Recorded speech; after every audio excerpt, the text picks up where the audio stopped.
There we go. What's up, There we go. YouTube and What's up, Patreon? YouTube? Ooh, let me And what's up, Patreon. YouTube? Ooh. I always forget to hit mute. Anyway, we are here. Y'all been waiting on this interview. Y'all, I got someone. I'm so happy to have this brother on right here, because y'all hear how much I talk about music.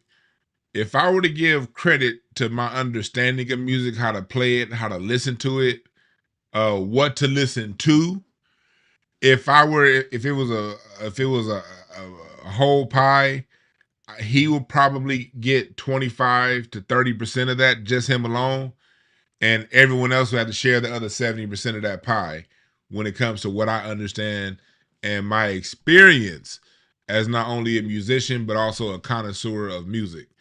Um, Marc Scarborough's father is Skip Scarborough, the legendary songwriter, producer, manager. Those of you who listen to me regularly, I've done breakdowns on him. You know, I've talked about his music plenty of times for those of you who listen regularly. And Marc is also in my documentary that I'm doing on the gospel roots of American popular music that I'm still working on. We'll get it done. We'll get it done. But he's in it. But I'm so happy to have him here. We're gonna talk about his father, Skip Scarborough, and then we're gonna end the conversation talking about what some of these people are doing out there to the legendary songwriters' catalogs, and something that we should all be concerned about. But before we get to that part, I want to make sure that I welcome Mr. Marc Scarborough. How's it going, Marc?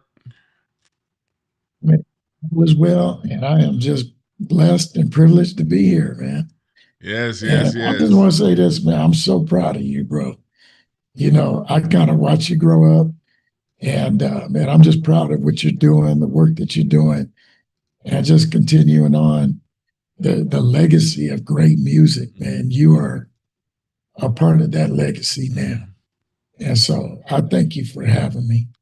I appreciate that. And more background for y'all. Marc been knowing me since I was 12. All right, I'm telling y'all.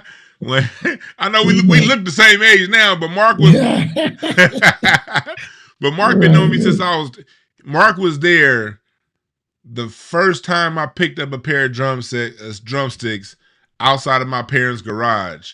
Marc was there, and when those critical years of me learning how to be a musician, because you don't know, you just picking up some stuff and playing. Marc would tell me, no, listen to this, do it that way. If I was doing it wrong, he would tell me it with love, but with very stern, something that I talk about a lot, you know, because it's all about the music. And now Marc is now the pastor of the church that I used to play at Zoe Christian Fellowship. So Marc is gone. This is somebody who, when I say monumental in my life, I'm telling y'all, this is monumental in my life. And you can, again, y'all can say, y'all can credit a lot of what I say to him, and because he helped me in my perspective. But with that being said, Marc, I done told people who you are. You tell the people more about yourself and some of the music you worked on, and then we're going to get into your father, Skip Scarborough, and that. I appreciate that, and you know, I grew up just watching my dad do what he did. And so it inspired me at an early age to also go into music. But some of the people that I've worked with, man, I've worked with Earth, Wind, and Fire myself. Had a real great opportunity to work with Ralph Johnson from Earth, Wind, and Fire, and also the great Sheldon Reynolds, who was one of the guitar players for Earth, Wind, and Fire. Rest in peace. I've worked with the great Jonathan Moffett, aka Sugarfoot Moffett. Michael Jackson's drummer. Michael Jackson, Cameo, Phil Collins. I mean, long list of people. I've worked with Howard Hewitt. I've worked with Nancy Wilson. Almost did a duet with Nancy Wilson, but got beat out by Brian McKnight. So you know how that happens. I've worked with Rose Royce of Car Wash fame. I've worked with several of the artists from Death Row Records. And I would say one of my favorite people to work with was the great Gerald Albright. And through him, Gerald Albright, saxophone player, I got to work with Jonathan Butler and also Will Downing through Gerald. And so it was such a pleasure to work with him and many other unknowns as well. Yeah. So a lot of extensive work in music. And talk to us about because I always when you talk about music, you have to throw in the aspect of playing in church because church is so rudimentary and fundamental to everything. Talk to us about your play in church. So I really started off playing in church at Mount Zion Missionary Baptist Church.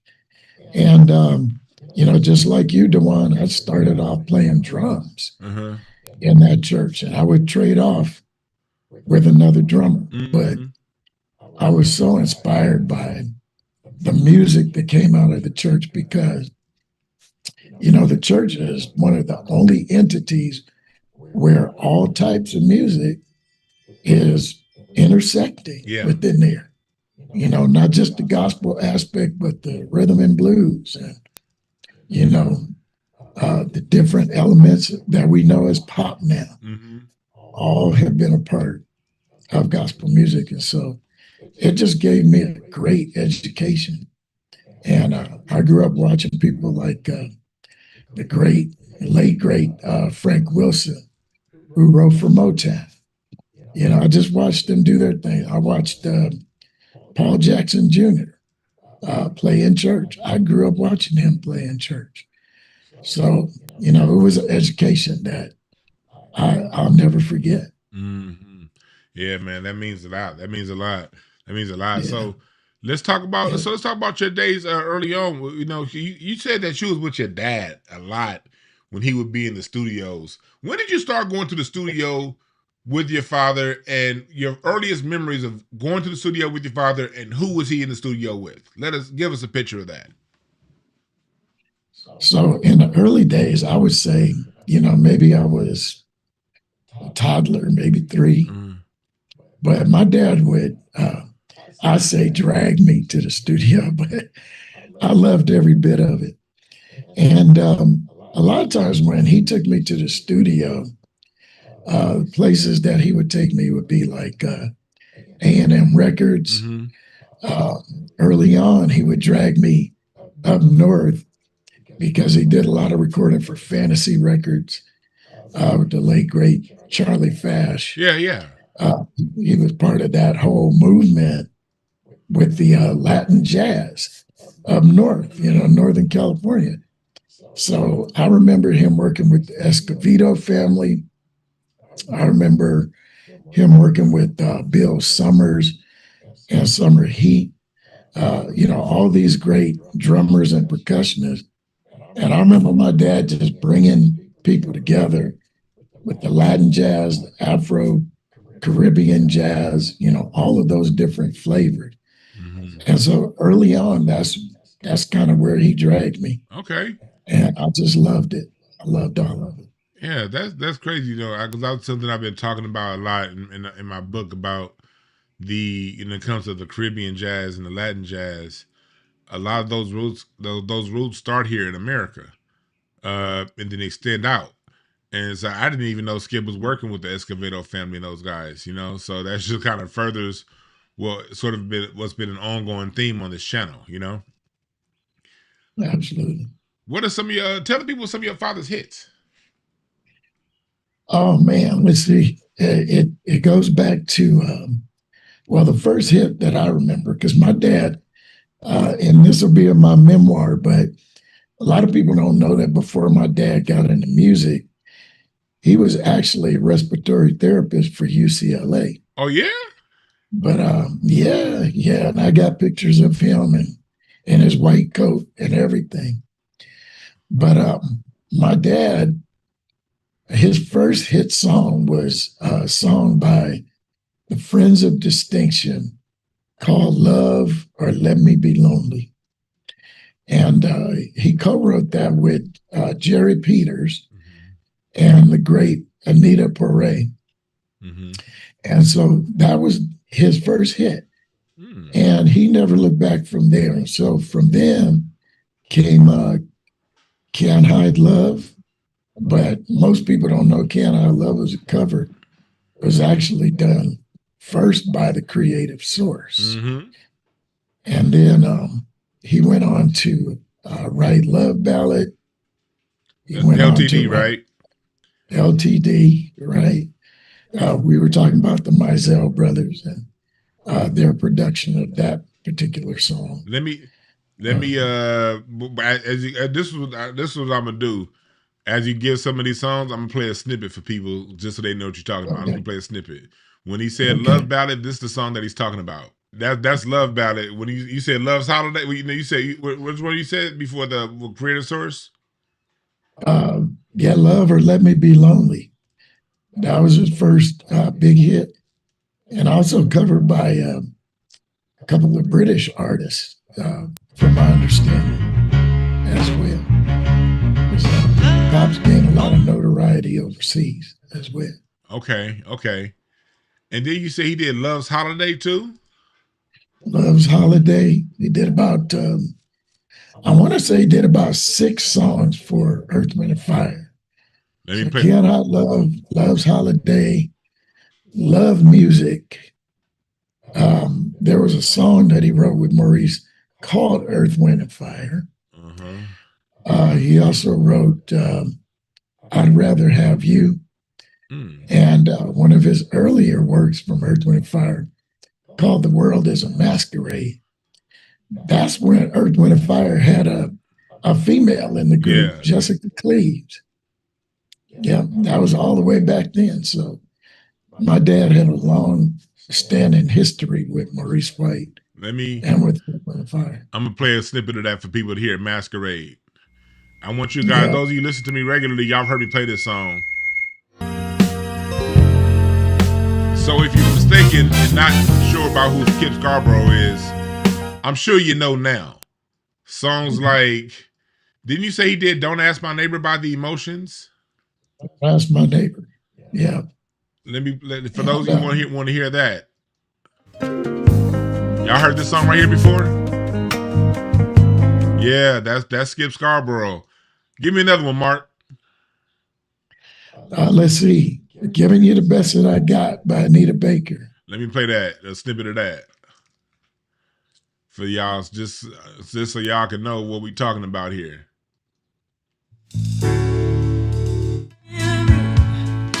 In exchange for everything you give to me. That's Skip Scarborough. What else you got? Give me one more. 2 more. How about Lovely Day? Oh, yeah. Lovely Day by Bill Withers. I can't just do 2 more Skips. Y'all know this song. 6 seconds. Go ahead, Mark. Yeah, that was a huge hit for Dad. Give me one more. Give me one more. I know you got one more. Here's one that people may not know, but there was a movie called Twins, and Pops also wrote the theme song for Twins, along with his good friend Lauren Smokey Bates. Are you song? You mean? Yeah. Absolutely. The Twins theme? Yeah, the movie with Danny DeVito and Arnold Schwarzenegger. That was Pops Twins. Oh wow. Yeah. And I kind of got a funny story about that because Tell us that story. Pops used to sometimes have me sing on his demos. And so a lot of these songs that you're playing, I sang on demos, and I know the backstory to it as well. But that song was originally called The Stuff, and it was supposed to be for this movie that was kind of like The Blob, them old horror movies like The Blob and The Creature from the Black Lagoon. It was from a movie called The Stuff about this, blob-like creature that was just, eating stuff up and eating people up. But my dad was one of those types of people that he didn't mind taking an idea and adapting it to something that would fit better. So he took it, he adapted that to the movie, and it ended up being a duet between Philip Bailey of Earth, Wind and Fire and Little Richard. Let me play a quick snippet of that for y'all who don't know what he's talking about. Remember this?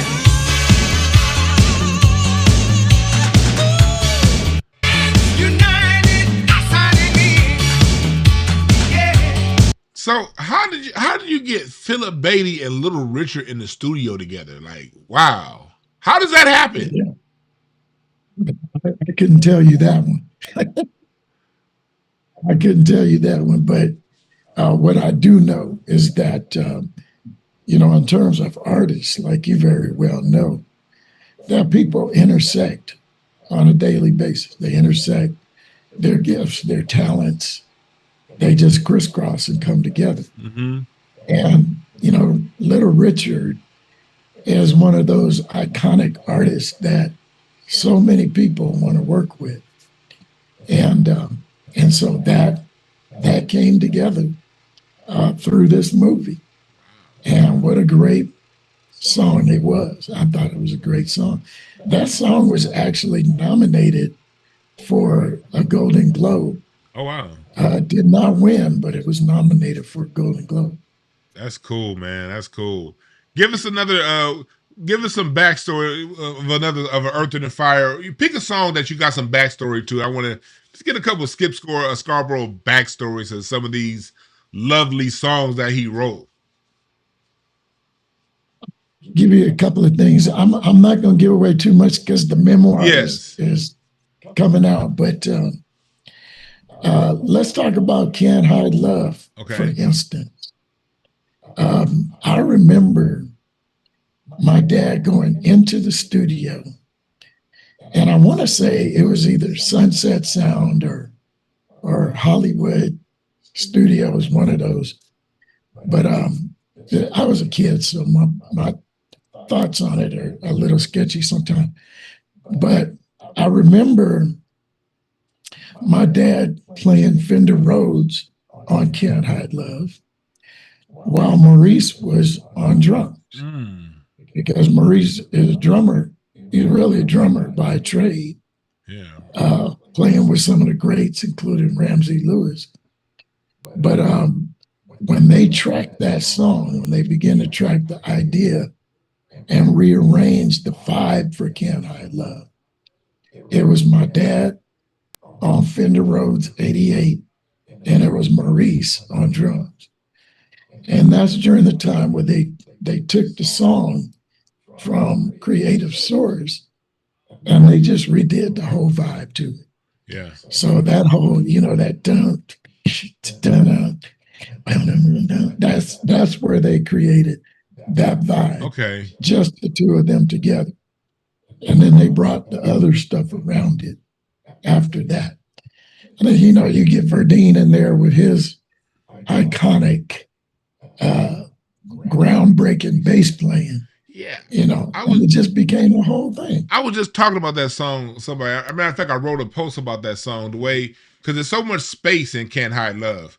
Like the way Verdine figured that out, the way he didn't overplay it, he didn't underplay it, and he still left a lot of space, but he really laid the floor for everything else to really above it work. And it just, to me, that song right there, if I'm going to highlight the greatness of Verdine White, the decisions he made on bass in that song is the epitome of why he's where he is in his own class as a bass player.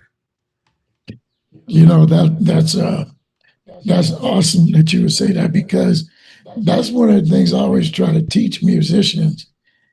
It's not always about what you play. It's about what you don't play. Mm-hmm. And knowing when to play and when not to play. Because the contribution is always to the song. It's always to the art. It's always to the work. And that's one of the things my dad always taught me. He said, Mark, listen to the song. The song will tell you what it needs. Mm-hmm. And I always took that to heart.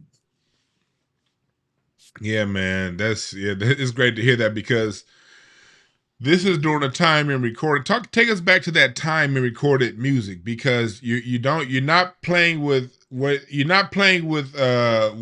stems.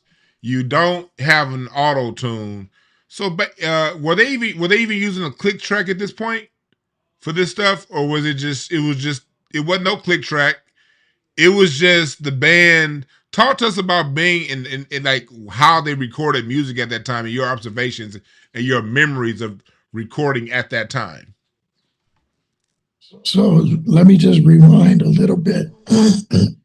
My father used to write music, and my dad was left-handed, so he would always have his manuscript paper turned completely sideways while he was writing, and he was able to write out all the parts. He would then rehearse the band before they go into the studio because time is money. And back then, watching the clock was just as much a part of production as bringing the overall sound together. And so when they finally did come to that point where they were ready to record, usually he would have the basic instruments, bass, guitar, drums, keyboards, right? And they would lay that foundation. And there was punching in back then, but most of the time you had to get it right. And you kept doing the takes until you got it right. Okay. Then after the foundation was laid, my dad would bring the vocals in because one of the things he never wanted to happen, he didn't want there to be so much stuff that it stepped on what the vocals were doing. So he got the vocals in, and then he would bring in what he called the sweeteners, the strings, the horns, all of those things. And that would go into the work as well. But there was this urgency of get it right. It's got to be right. No, there was no auto tune. There was no cutting and pasting parts and all of that. You had to possess the skill to get it right, period. So that's a lot of what I learned growing up. And I watched that process very closely. You know, that gives me a deeper insight into you because I remember when I was 14, 15 years old and I'm just learning how to play the drums and I'd be on it and it'd be sometimes I couldn't get that something be wrong and you would look at me and you'd be like, you got to get it right. You wouldn't take a break on me just because I was in high school, like the way oh, he's just a teenager. He's only been playing the drums for a year or two. You didn't as much love as you gave me outside of music when we got to Tuesday night rehearsal with Miss Maxine and Renee and I saw Renee a couple recently. Yeah, and Cliff was on bass, and I'm sitting there, and you were and I'm looking, and you'd be like, you gotta get it right, and there was no fallback, and so it was like, okay, between now and Sunday, I better get in my garage, pull my drums down, and I gotta keep going and keep going and keep going until I've gotten it right because I know that there is no, oh, it's okay. No, it's either you get it right or you don't, and that's you do or you don't. And one of the reasons why I was that way with you, I wasn't that way with every drummer that came through there. And for lack of a better word, there are some drummers that there's just no hope for. Okay. It doesn't matter what you tell them. Yeah. But with you, I saw the potential. And so that's why I was on you the way I was, because I saw the potential for the greatness that you already possess. And I wanted to make sure that I was contributing to you moving forward in that. And I appreciate that. No excuses, because if we get an excuse, we're going to use it. You know what I mean? So I appreciate you for right away, early on, my first step in my journey of not giving me any kind of leeway to get out. So I really appreciate that. Just he listen to you talk about your father. It's like, oh wow, that's a clear lineage connection right there. Absolutely. Yeah. So yeah, it's this. Before we get to the part about what's going on now, I know you said that something you told me a long time ago. You said that your dad managed Confunction, and Um, or was he around? He was he around actually, Confunction. yeah, he actually produced 5 of their albums It's and you can written hear it songs when for he them. comes in. You can hear Yeah. the change in Confunction. Talk to us about that.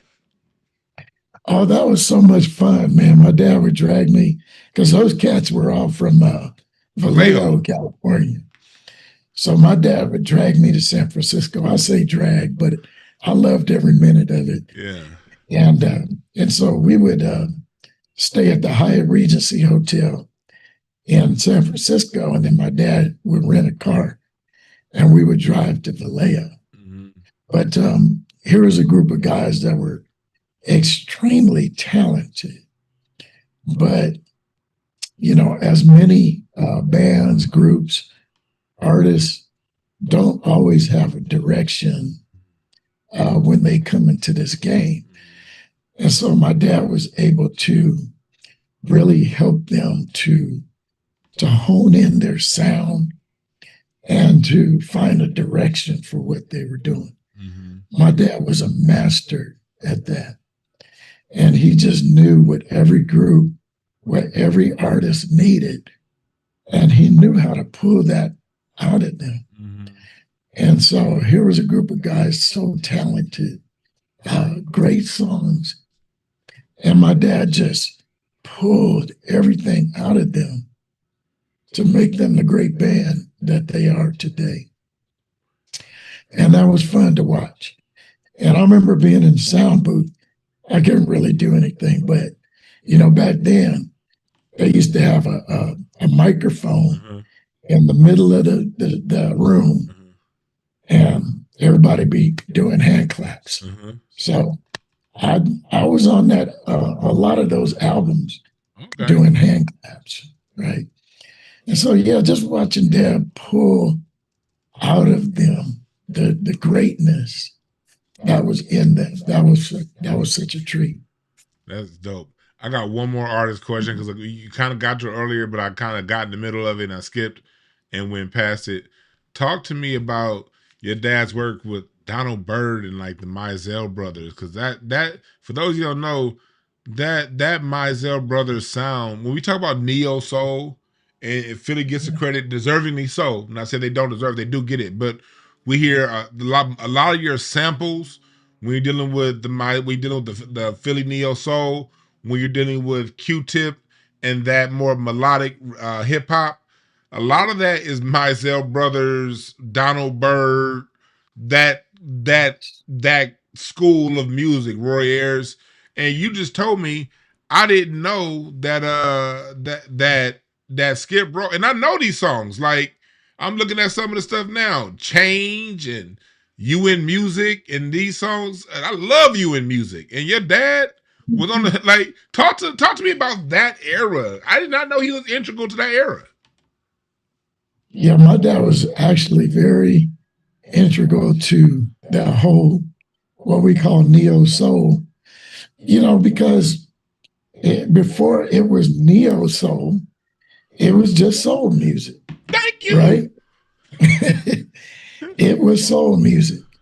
And so, the beautiful marriage between the hip hop and the soul, became that neo soul sound.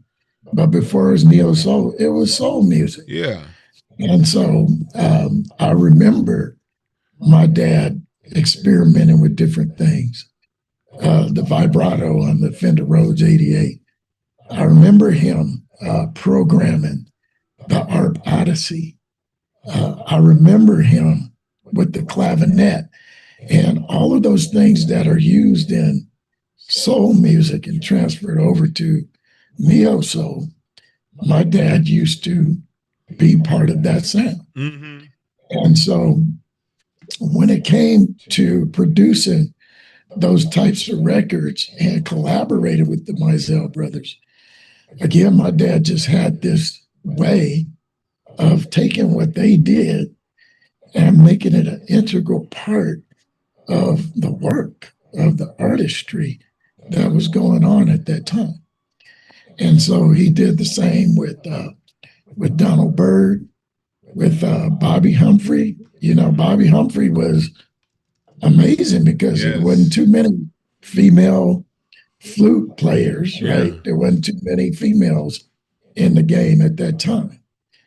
But my dad was a risk taker when it came to music. He was never somebody that played it safe. He was okay with experimenting and just seeing where things went from there. That's dope. Real I'm going to play a quick little snippet for those of you who, let me give you an example. This is you in music.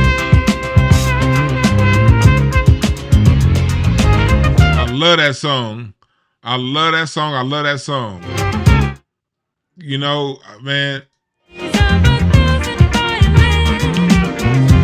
When you touch me, babe. He did that, and then he did Falling Like Dominoes. Y'all know that song right there is what we can consider Falling Like Dominoes harmonic rap structure. You know, when we're talking about rap and when we're talking about that, this is, let me play you guys a quick little snippet. How it hurts me pretty baby when I see you sitting there so sad. Don't need to worry about that. Places in Spaces album by Donald Byrd, top to bottom, and I did not know all these years. That's one to me. That's a benchmark album, Places in Spaces, and I didn't all these years I've been listening to that album. I did not know your dad had a piece in that, man. So, absolutely. Wow, and then when you see him go from that to what he did with Earth and Fire to Anita Baker to to Kasif. I mean, it's just such a variety. It's a whole tree of a sound. It really is. It's a bed of a sound. Yes. So yes. So yeah, man. So now it's some things that's been going on with this catalog and everything and what's been going on. And this you told me some disturbing news about this company that's out here, basically being allegedly really corrupt with what they're doing catalogs. Can you talk to me about that and bring awareness? Absolutely. This company, unfortunately, I got mixed up in right around 2009, and basically what I did was I went to Warner Chappell for an advance against just a portion of the royalties that was allotted to me by my dad.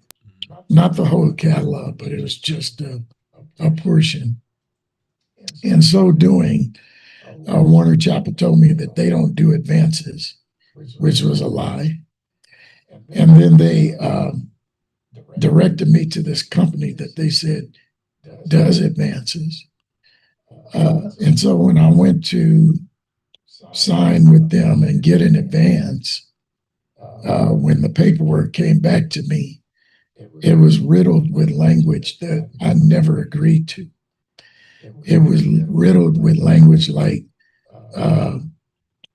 in perpetuity and forever. And I know for sure that I never signed away my works or my rights in perpetuity to anybody. And so, I tried to find an attorney to contest it.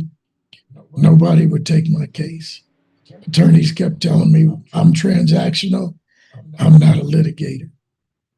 And so I had to wait out the contract. But then once the contract expired, they told me that they had the revisionary rights to that work and that I was not able to get that back, even though there was a buyback option within that contract. And so, I spent a lot of money litigating it and was only able to get a portion of my royalties back.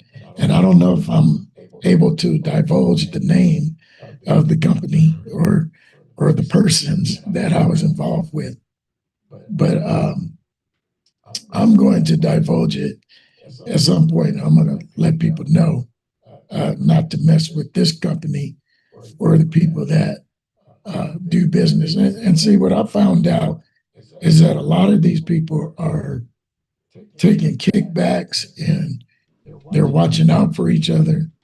And so they don't care what happens to the artists and what happens to our works, to our intellectual property. All they care about is if they can benefit from it. And so, uh, unfortunately, it's an unfortunate situation that I got myself into, but never did it on purpose, was not intentional. And unfortunately, I was not able to get everything back that is owed to me. And they count on this.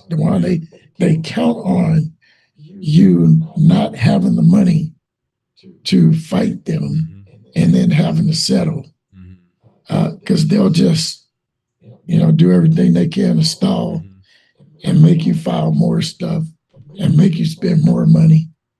And then it exhausts your resources, and you have nothing to fight back with. And so I think there should be laws against any company that seeks to gain somebody's intellectual property in perpetuity. There should be, just like mortgages, right? You got a waiting period. You got a waiting period until that becomes finalized. There should be something in place where an artist can have a waiting period, a 7-day period, or whatever, to make sure that they're not getting screwed over by somebody. There should be something in place. The California contract law is tricky. So it is. That's what. And going with that, because I wish I had talked to you about a month ago. I was with the California CJEC, the Reparations Committee now, and I helped their lawyers put in some paperwork, put into some legislation to go into the docket for this year's session in California State Session to punitive laws towards record companies that do this, because we see how they target black people in their contracts, black music, and it's like at some point you got to realize everybody's not dumb. You know what I mean? If everybody, from you to George Clinton, all the way down the line, you hear these stories and this word perpetuity that keeps coming up, perpetuity, and it's gotten so many artists and through tricky language signing one thing, and they're nasty too. I saw some of George Clinton's documentaries. You literally see whiteout on the contract, and the judge acknowledges, well, it looks like something changed there, but we don't know what it was. Keep it the same. And this is almost like a system that targets the assets of black musicians and songwriters and producers. And it's something that we got to bring awareness to, and for you young musicians to go out there and pay attention to this. I was talking to my man Joseph Leinberg, a trumpet player, the other day, and he was just talking about how important an admin is and how so many artists don't even know to do that. You know what I mean? I know people that's been, it's so many tricks, to in so many ways and points of views they can steal from you from, I want people to understand how dirty it is out here, because the casual listener would be like, well, this should have happened. No, this isn't you signing a contract for a bus pass. This is something completely different with how they use trickery in their language. And they'll have lawyers that you think is on your side that's really for them. It's really for them. Absolutely. And a lot of these lawyers work together. Their main concern is not necessarily representing you, but posting those billable hours. And so a lot of times, sorry to say, these attorneys are glorified filing clerks that just charge you $450 an hour to file some stuff Mm-hmm. for you. Mm-hmm. And then 15, 20, $25,000 later, you still don't have the answer to your issue Mm-hmm. that you needed. Mm-hmm. And so, I would say to anybody that owns intellectual property, make sure that you keep your intellectual property. Make sure that you are up on your copyrights, and make sure that you have your stuff in a trust, so that it lessens the chance of anybody taking it from you. And so I would just say that to every artist. And that's part of the problem, Dewan. You know that every artist, a lot of creative people are not great at the business part of it. And so we trust other people to help us with that.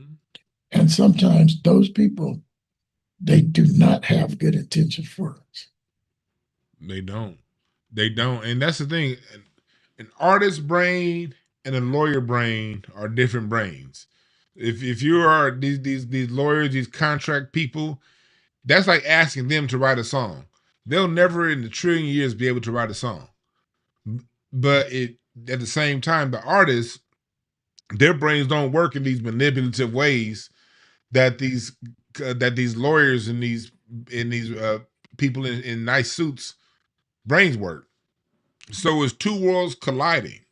Neither person can do what the other does, but this side understands the money and manipulation aspect of it. And when you're dealing with an artist who's on the creativity aspect, it's like they're like sitting ducks in a lot of ways. So so for those of you out there who are artists, understand that this is a weakness for us and for those of us that are creative, and these other people that is their advantage. You have people that go to school, have friends, and there are whole law firms that are set up on taking and stealing from you, and you're not going to get any help unless you have $1 million sitting to the side for a lawyer. Even then you still might not get any help, because you have a legal system that supports this kind of treachery. So that's why we're having this conversation, to bring awareness to what's out there. Mark, did you have anything that you want else to say about this? I think that more will be forthcoming about it. I will release names. I won't do it on your program because you did not give me permission to do so. But I don't mind. Well, I'll tell you the company that I dealt with, that I would just advise anybody to avoid at all costs. And the company is called MRCI, Music Royalty Consulting Incorporated. They also go by Advanced Royalty Funding, and they also go by Currency Corporation. This company is. And you said, I'm sorry, I'm putting it in here. You said Advanced Royalty. Yeah, Advanced Royalty Funding. Okay, and then what was the third one? Because I'm putting their websites in so people can see. What was the third one? MRCI, Music Royalty Corporation, or Music Royalty Consulting Incorporated. And then they also have a company called Currency Corporation. And the president of that company his name is Parviz Omidvar. And everybody that knows him in the music business knows that he has a reputation for stealing people's intellectual property. I did not know that at the time.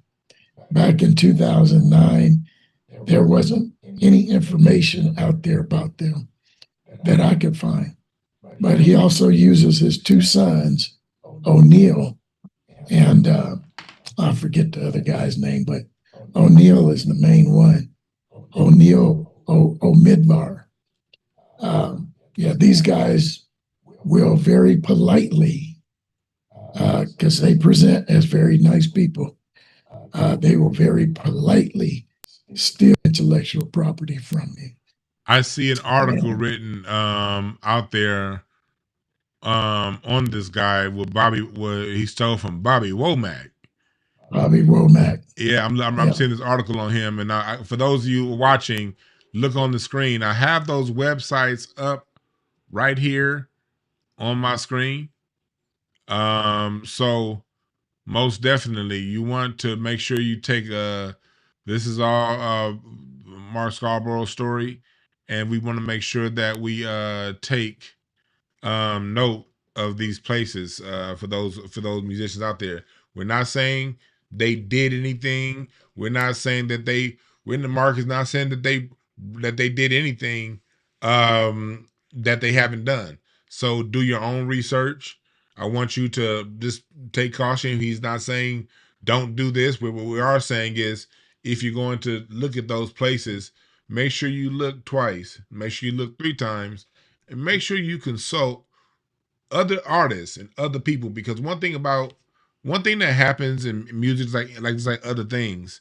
One thing that happens is we we if something happens that we take a loss on, we can get real quiet about it and being through embarrassment or whatever reason, and that's opening the door for these people to operate allegedly in a way that is scrupulous. So when we have these stories, when we spread these stories, we just want artists to make sure we're not blaming anybody for anything here.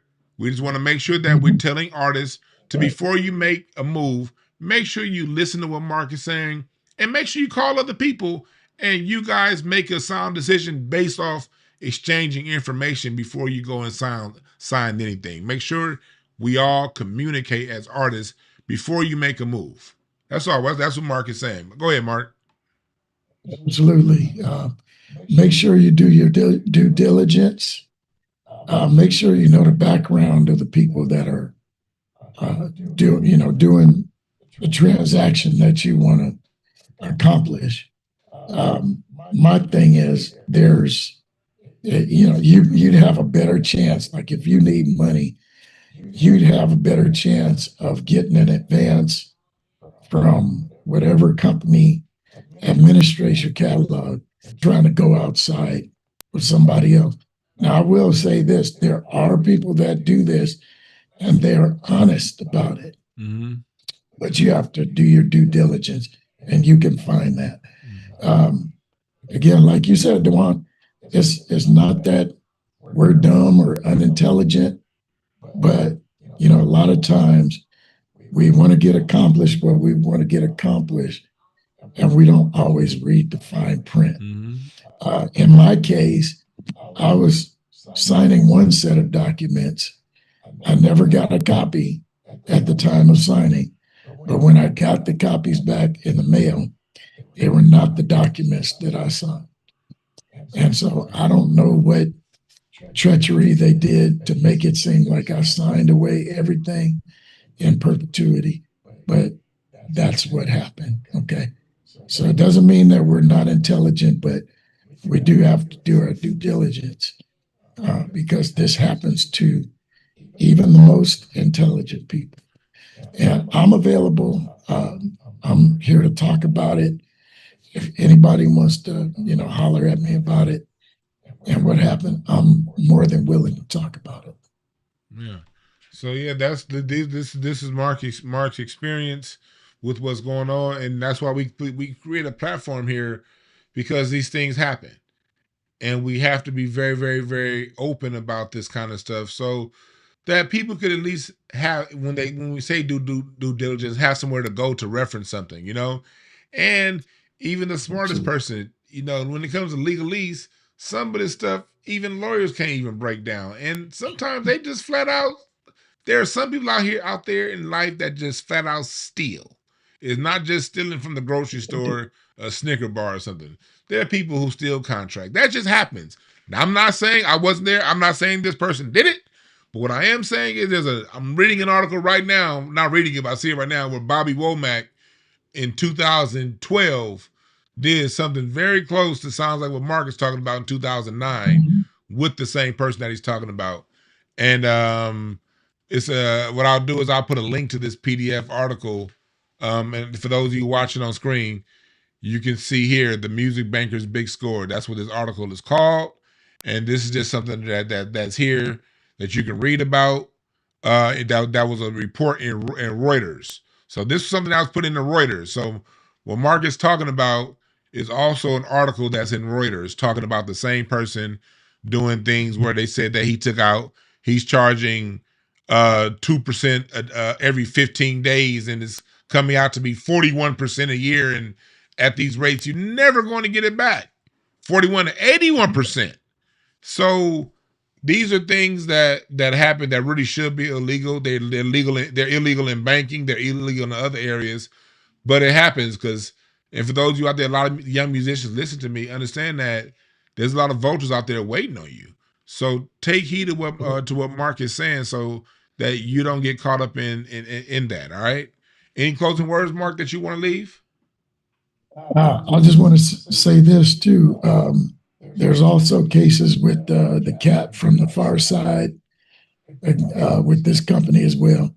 And also that the 80s group Men at Work had issues with this same company. So, do your due diligence, check them out. There's court cases against them. There's even people that they sued for breach of contract. And I mean, all kinds of stuff. But my closing words would just say, listen, continue to love and enjoy the music that you love. Continue to support the artists that make this music. And let's just keep the good music moving forward. You have to dig for the great music in 2026. But let's keep the great music going. And there's a lot of great music out there, but we just got to dig for it.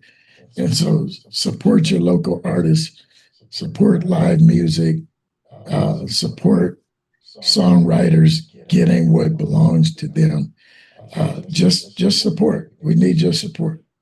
And thank you, Dewan, for what you do.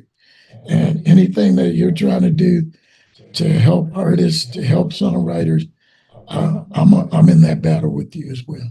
Most definitely, Mark. Thank you again. I appreciate you. And for those of you listening, this is the great Marc Scarborough. Said somebody that when it comes to my music life, I'm probably one of the most important people in my life. You inspire me, Mark. You've always inspired me. And shh. Inside joke. Inside joke. I appreciate you, Mark. Whenever I see you, Dewan. I see you soon. Love you, man. But don't be quiet in this instant, man. Yeah. Keep talking. We're gonna keep talking, man. Keep talking. Thank you again, Mark. We love you, man. Appreciate you, bro. Bye-bye. All right, bye. There we go. That was the great Marc Scarborough, son of Skip Scarborough. So y'all see how they do us, man, when it comes to the music. Y'all see how it goes. And so, this isn't something that people are just making up. This isn't something that people are just making up. I want to make sure. I know Boris Shock, Malik. I know y'all, some young musicians, and so I do these interviews. People like y'all that are coming up, that are in it, so you can know what's going on. I'm trying to set something up next week. I think Thursday is a good day for me to do these interviews. So I'm trying to set something next week up for. Well, we'll see. I don't want to give any names out until I get a commitment.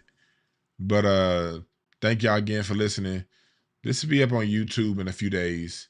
I'm gonna put up a few clips first, and then I'll put the whole interview up on YouTube. All right. Thank y'all again for listening. We out.